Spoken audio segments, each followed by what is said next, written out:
Bonjour, cette vidéo va vous permettre d'ajouter un calendrier soit dans le tableau de bord ou dans un cours. Quand vous êtes dans un tableau de bord, vous cliquez sur Modifier cette page. Vous allez complètement à gauche, descendez complètement en bas et cliquez sur Ajouter un bloc Calendrier. Le calendrier s'ajuste selon les paramètres que vous avez choisis. Si vous voulez changer les paramètres, allez dans Préférences calendrier et vous allez pouvoir changer les paramètres. Maintenant, allons dans un cours.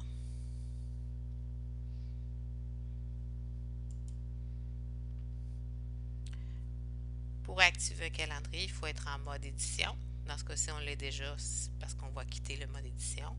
Allez complètement à gauche, descendez, cliquez sur Ajouter un bloc et cliquez sur Calendrier. Le calendrier s'affiche à la fin des autres blocs. Vous pouvez le déplacer avec la croix. Vous pouvez cliquer sur la roue dentelée. Vous pouvez le configurer. Si vous voulez le mettre complètement en haut, vous devez mettre le chiffre le plus petit, c'est-à-dire -10. Voilà. Cliquez sur Enregistrer. Le bloc va se déplacer vers le haut. Si l'achèvement de cours avait été à -10, à ce moment-là, il aurait été au-dessus du calendrier. Il aurait fallu replacer le calendrier avec la croix. Ici, ce n'est pas nécessaire.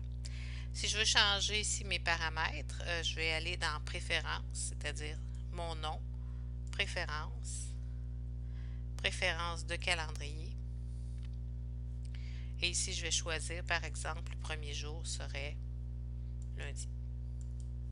Et j'ai d'autres paramètres. Pour voir les différents paramètres, je vous invite à visionner la vidéo comment changer les préférences dans un calendrier. Nous retournons au cours. Dans un calendrier, comment on fait pour ajouter un événement? On a des événements de type site, on a des événements de type catégorie, de type cours, de type groupe et de type personnel. Si je clique sur le mois, octobre, j'arrive avec une nouvelle fenêtre et à l'intérieur, on a nouvel événement. Donc, je peux ajouter un événement, comme par exemple dentiste. Et le rendez-vous, c'est demain, le 6 octobre 2020 à 17h. Donc, je vais le mettre comme utilisateur. Si je fais afficher plus, je peux donner une description. Rendez-vous pour ma dent malade. Sans durée jusqu'au... je peux mettre une durée en minutes. Le rendez-vous est supposé durer 90 minutes. Je ne répète pas l'événement parce que j'ai un seul rendez-vous. Sinon, je pourrais répéter au niveau des semaines. Et vu que c'est très personnel, je vais le mettre au niveau utilisateur. Donc, ça veut dire que ni mes groupes, ni mes cours, ni le site, ils vont voir mon rendez-vous. Et je fais enregistrer. Les autres types d'événements, par exemple, j'ai des événements de groupe. Donc, par exemple, je pourrais dire groupe.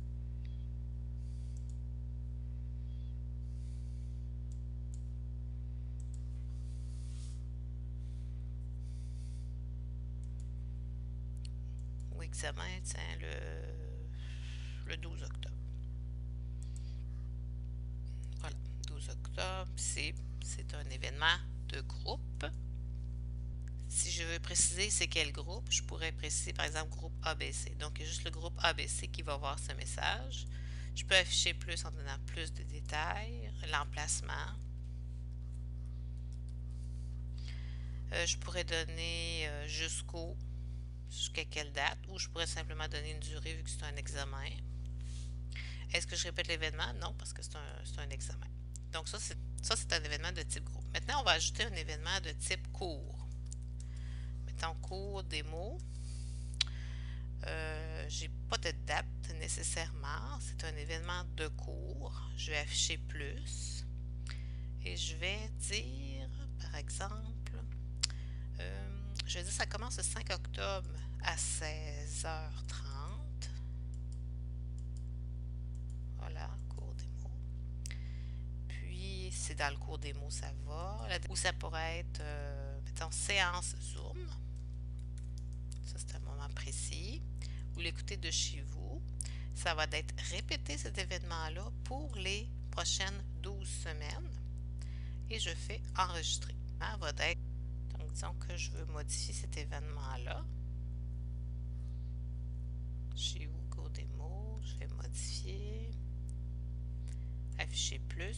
Je clique dessus pour modifier. Je pourrais venir modifier soit le local, soit la durée. Donc, par exemple, ici, je pourrais dire que la durée, vu que ça commence à 16h30, c'est une durée de 90 minutes.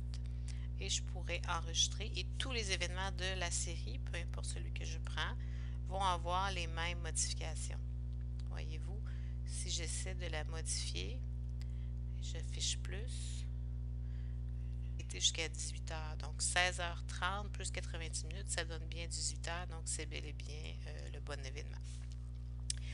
Donc ensuite, on va ajouter un autre événement. Au lieu qu'on a fait l'événement utilisateur qui était privé, groupe pour un groupe précis dans un cours complètement, une catégorie. Donc si vous utilisez les catégories pour les disciplines, pour y envoyer un événement, par exemple, si en sciences humaines, via une conférence sciences humaines, vous pourriez envoyer un message à tous les cours de sciences humaines à condition que la catégorie sciences humaines existe et vous pourriez l'enregistrer, ce qui n'est pas le cas ici, on n'en a pas. Donc le site c'est tout Moodle. Donc par exemple, ça pourrait être dépannage du technicien pour les étudiants. Donc on veut que tout le monde le sache, tant les profs que les étudiants. Puis on pourra mettre les dates et on pourrait l'enregistrer. Là, je ne l'enverrai pas parce que si je l'envoie, tous les profs et tous les étudiants du site vont recevoir le message. Je ne veux pas créer une confusion.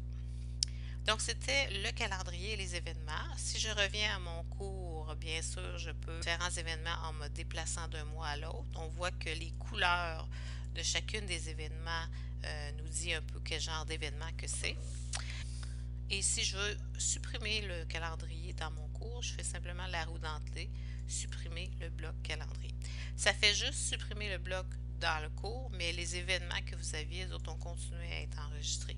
Donc, si je retourne à mon tableau de bord, tous les événements qu'on avait pointés tout à l'heure sont toujours présents.